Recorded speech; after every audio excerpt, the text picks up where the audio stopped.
Very interested in the character called Jack Stroke Jens, and I was surprised that he would want to talk to camera and show his face. How important is it for those kind of negotiators to have some sort of anonymity, or is that not really in these circumstances needed?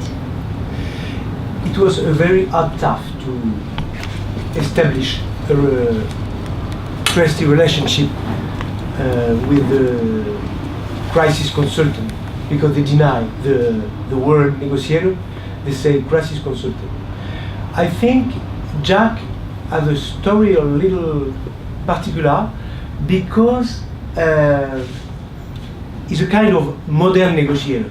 He knows that abductor kidnappers have computers, have access to internet, and they know all the rules of negotiation.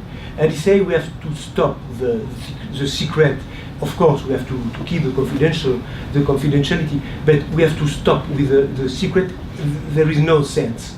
So I think he is proud to save human life, and he is a little tied by the image they have, men in shadows. First is what prompted your interest in this, and the second is you spoke a lot about in the film about Central America, Latin America. What about Asia? Venezuela and Mexico are the two countries the most impacted by kidnapping. So we decided to go to Venezuela. Why? Because at the beginning, we have a contact in Venezuela. You were telling me earlier that there was an interesting story about why you first got interested in kidnapping. Yes, I lived in Latin America when I was a child, and my father worked for Peugeot, the car factories, the French car factories. He built factories in Latin America. And in 1972, he worked with a colleague, another Frenchman, who was kidnapped by a guerrillero, urban group of guerrilleros. And I heard, I was children, I was 11, and I heard my father participate to the negotiation. It was very, I was shocked by this negotiation, by the way that we can talk about a man, but it's a pure commercial value of man. They were talking about $1 million for the life of this man, and I saw the man, I knew this man, and I couldn't understand why people could kidnap him for money. Did you draw any conclusions about kidnap insurance? In your view, is it a good or a bad thing? It's a grey zone. It's a grey zone. Of course it's useful, but the consequences are difficult.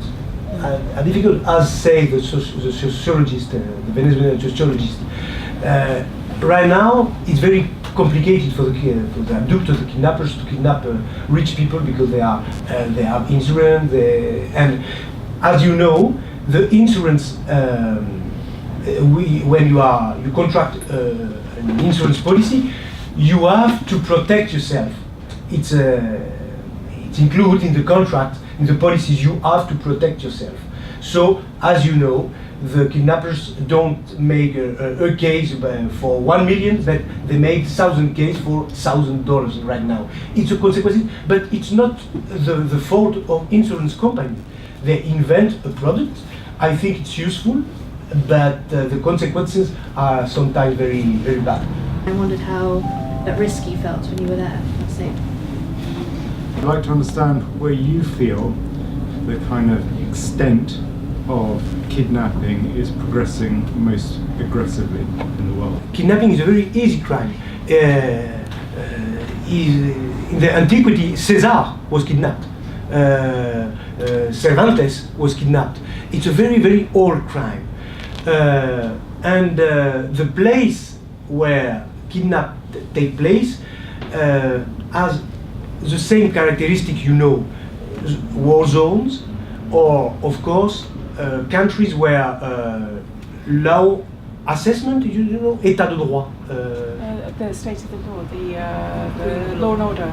Law order is very sick, very as Venezuela. So when the power, the public power, go back, of course the crime go ahead.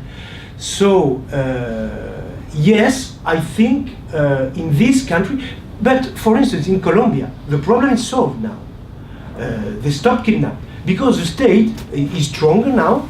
Do you think national policies on whether you negotiate or not actually make a difference to their citizens' overall safety? Maybe not the individual at the time. I think the best policy is Danish policy, for instance. Of course, it's a problem if you negotiate, you pay. It's not a commercial business market. It couldn't be that. But I think the best solution would be a worldwide policy to negotiate with hostage takers. As I said, it's an old story, and I think that in the future it will be the same. And the only solution would be a kind of a worldwide rule